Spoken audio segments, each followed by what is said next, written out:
Bonjour, dans cette vidéo on va parler des packages. Mais avant ça, on va essayer d'imaginer le scénario où on veut utiliser ou bien créer plusieurs classes. Alors, le premier réflexe c'est d'essayer d'ajouter une autre classe. On va faire public, classe, test. Là, il y a un problème de compilation. Donc on a un compilateur sur l'IDE qui nous dit que le nom du fichier doit être test.java. Donc c'est normal, parce que sur un fichier, une seule classe doit être publique. Si on veut utiliser plusieurs classes, il suffit d'enlever l'identifier public. Comme ça, on peut créer plusieurs classes.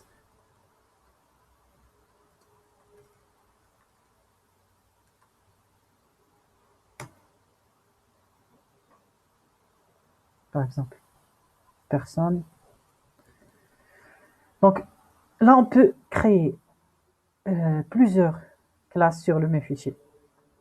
Mais avec ça, imaginez que vous avez des spécifications qui vous obligent à créer 1000 classes ou bien à 100 classes. Alors ces classes-là, on doit bien sûr les regrouper. Imaginez que vous avez beaucoup de fichiers. Ces fichiers-là, vous les mettez où? Vous les mettez dans des dossiers. C'est la même chose. Alors avec les classes, on met les classes sur des packages. Alors, un premier exemple que je vais donner du package, c'est un exemple qu'on a déjà vu, mais peut-être vous n'avez pas fait attention. Donc je vais déclarer la méthode main, je vais faire un sysout.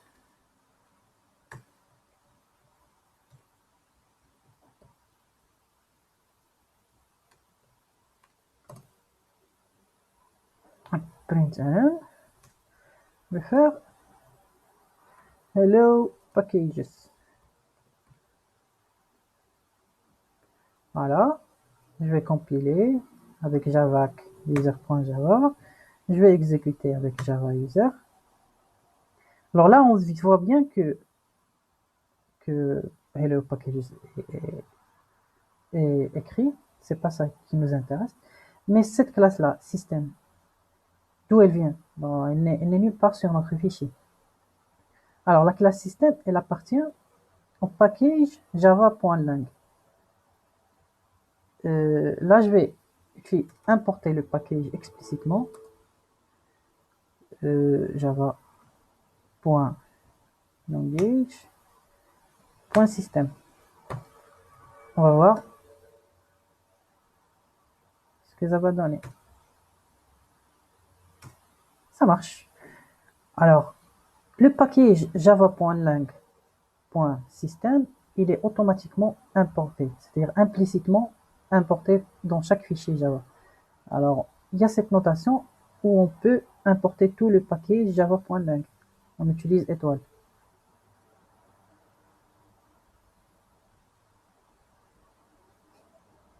Là, j'ai utilisé le compilateur IntelliJ. Donc, imaginez le scénario suivant, où je veux afficher la date d'aujourd'hui, par exemple. Le due date.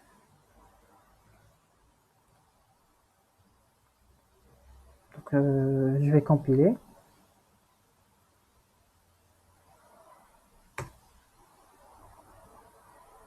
Donc, on a une erreur sur la compilation qui dit cannot find symbol date. Alors, moi, je connais qu'il y a une classe date en Java qui permet de récupérer la date système correspondante à la journée. Mais cette date, elle appartient à quel package? Alors, moi, je connais déjà le package. Je vais l'écrire. .utile, .date. Donc, on est allé chercher la date qui se trouve dans le package java.utile. Lorsqu'on va compiler,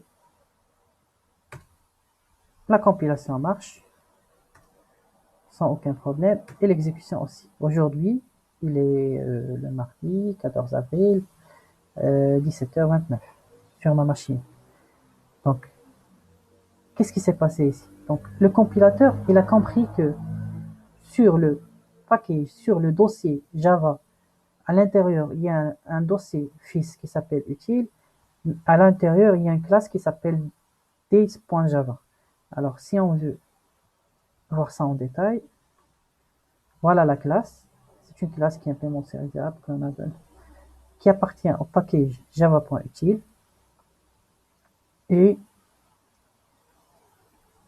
si on veut voir ce package, vous voyez bien qu'il y a plusieurs autres packages fils et qu'il y a des classes correspondantes. Alors, un autre moyen d'utiliser ce package, c'est d'importer toutes les classes qui existent sur le package.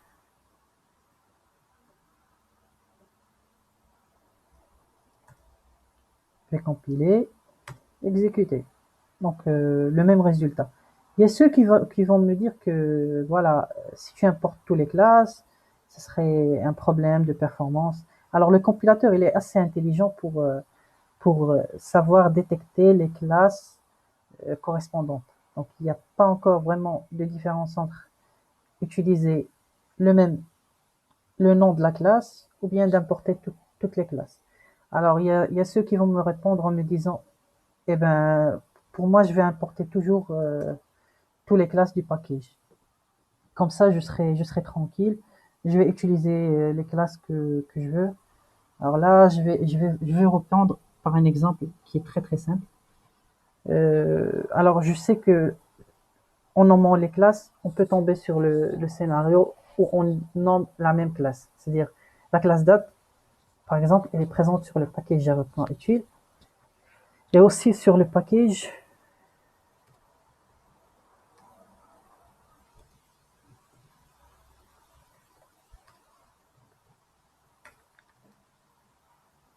.sql.date. Alors, qui peut imaginer le comportement du compilateur? Alors, si on veut compiler, déjà on a une erreur.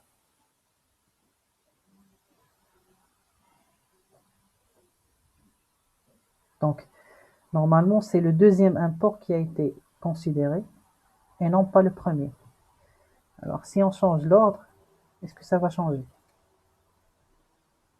Ça va pas changer parce que la, la, la déclaration des imports avec le nom de classe est prioritaire sur la déclaration avec étoile, c'est-à-dire lorsqu'on veut importer toutes les classes. Mais imaginez où on fait ça.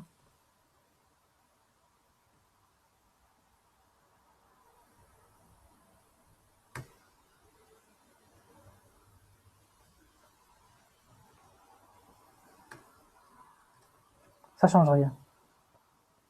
Donc la compilation, donc Java, il a considéré la compilation, il a considéré le package java.utile.date dans ce cas parce qu'on a utilisé cette classe avant l'autre classe. Alors maintenant, on va voir ce qui va se passer. Il va prendre la première et laisser la deuxième. Alors, imaginez où on veut utiliser les deux. Moi, je veux utiliser la première et la deuxième. Je ne vais pas utiliser l'une. Parce que si je veux utiliser par exemple l'utile.date, je vais supprimer ça. Et là, il n'y aurait pas de conflit entre l'utilisation des packages. Mais imaginez le scénario où je veux utiliser les deux classes, c'est-à-dire la classe date du java.utile et la classe date du java.sql. Qu'est-ce qui va se passer? Bien, comment faire? Comment faire pour utiliser les deux? Parce que là, lorsqu'on a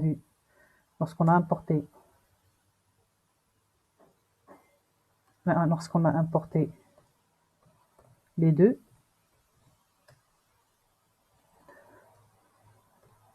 il y a eu un conflit. Il n'y a que la première déclaration qui a été considérée. La deuxième, elle a été déclaré comme inutilisé.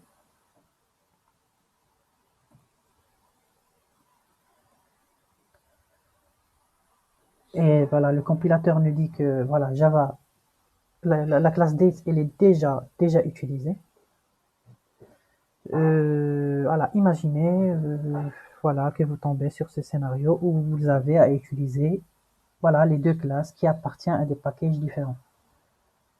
Alors l'approche elle est très simple. On peut faire enlever java.sql.date.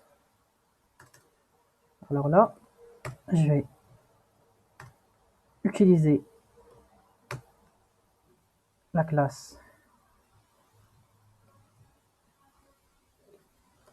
et le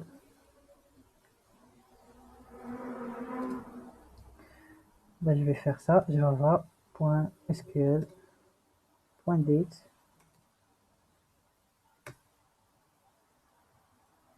Voir les méthodes qui existent sur ça.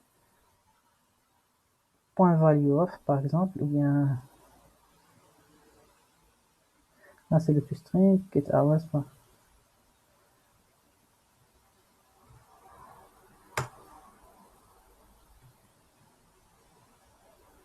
Local date.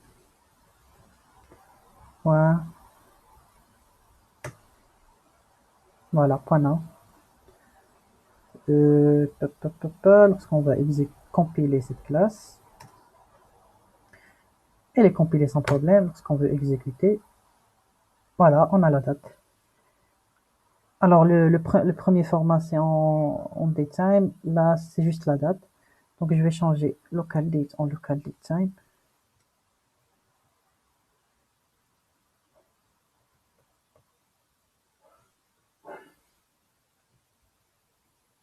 Ah là elle prend local date.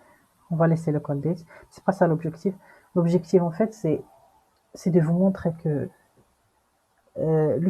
l'utilité des packages. Alors un package il sert à bien sûr à contenir voilà les classes qu'on va utiliser. Chaque package doit être significatif. Il correspond à la nature des classes qu'il contient. Il se peut qu'on ait les mêmes noms de classes, donc il faut savoir les classes à utiliser, les classes à spécifier. Et voilà. Avant ça, je vais faire un petit exercice. Déjà, comment créer un package? Alors moi, je vais créer un package en passant par IntelliJ. Je crée le package suivant, par exemple le package. Alors déjà, pour créer un package, euh, on utilise souvent la nomenclature voilà, suivante. Ou bien comme point test, par exemple, point Java base. Pourquoi j'ai utilisé cette écriture? Parce que je peux donner un exemple, c'est un exemple d'email. Lorsque vous envoyez un email à un collaborateur ou bien à un collègue, vous savez l'adresse, vous savez la ville où où il vit, l'adresse personnelle et la résidence où il réside, l'appartement. Donc, vous précisez souvent ces informations. Alors, en Java, donc, je vais supprimer ça. Alors, pour présenter ça, alors on va créer un package, par exemple ville VI, quartier, quartier, immeuble IM, voilà le package. Et là, tu crées ta classe. Moi, je vais créer par exemple la classe collaborateur. Voilà, c'est une classe publique qui appartient au package VI, ville, quartier, immeuble.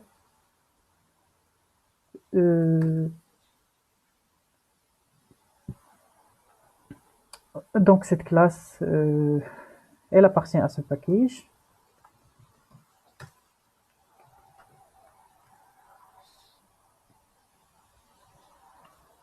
Qu'est-ce qu'on peut faire maintenant? On peut faire un test, bien un exemple, en essayant de créer plusieurs imports. Par exemple, supposons qu'on veut faire un sysout.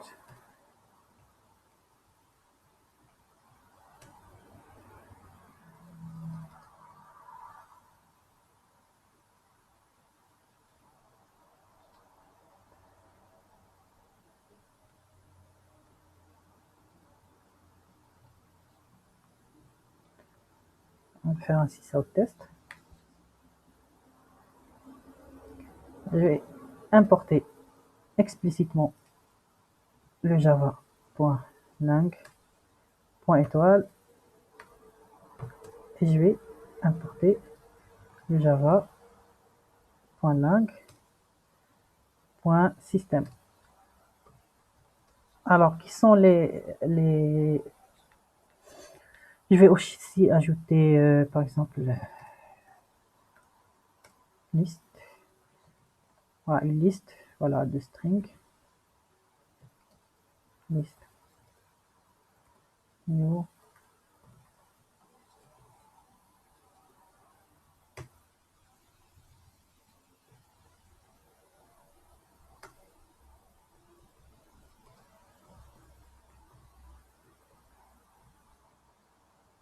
C'est une sorte d'exemple ou d'exercice. On veut détecter qui sont les packages qui sont redondants. Alors moi, je vais écrire plusieurs imports. Et sur le compilateur, le compilateur, il va vous aider. Mais pour moi, je ne vais pas vous aider. Je veux qu'on fasse le test.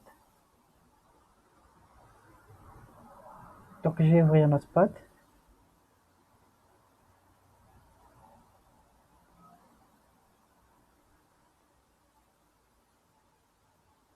Je vais ouvrir. Alors là,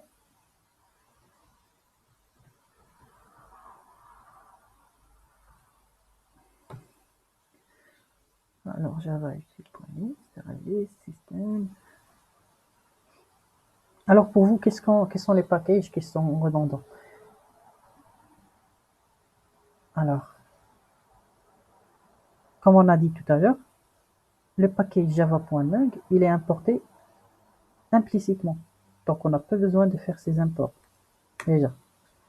Alors, entre java util.arraylist, util.étoile, util.list, alors moi personnellement, je préfère importer les packages par nom de classe et pas importer tous les classes. Même si ça n'a pas vraiment de, voilà, de conséquences sur la rapidité, mais parce que le compilateur il est assez intelligent pour détecter les classes qu'on veut utiliser. Je préfère importer classe par classe.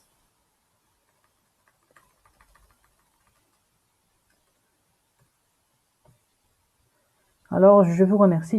J'espère que ça a été clair sur la création des classes. Nous, en général, des packages. Nous, en général, pour créer un package, c'est comme si un site web. Donc, on commence par com ou bien par org. Donc,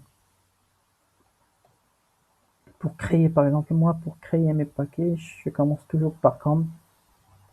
Point, le nom du dossier ou bien du folder que je vais utiliser. Par exemple, je l'appelle Digimind. Voilà, entities, voilà, pour les entités, par exemple. Et là, je crée mes classes.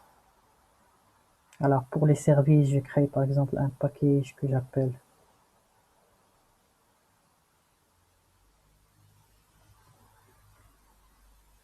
voilà, com.gmind.service. Donc, il me crée un service. Donc là, tu vois, il y a un folder où il y a d'autres dossiers qui sont entities services et les classes sont bien séparées. Alors, vous imaginez le scénario, on veut appeler une classe qui appartient à notre package. Alors là, ça dépend, ça dépend du, ça dépend du descripteur, bien de l'identifier de la classe. Si la classe elle est publique, on peut l'appeler n'importe où. Si la visibilité default, c'est-à-dire il n'y a rien sur sur le sur elle n'est pas publique, il faut l'appeler sur les classes qui appartiennent au même package. Si la classe contient des attributs qui sont voilà public, private, protected. On va parler de tout ça après. J'espère que ça a été clair pour vous, la notion des packages. Donc, je vais finir avec ces vidéos. Abonnez-vous, n'hésitez pas à mettre voilà, des commentaires si vous avez besoin d'explications. À la prochaine.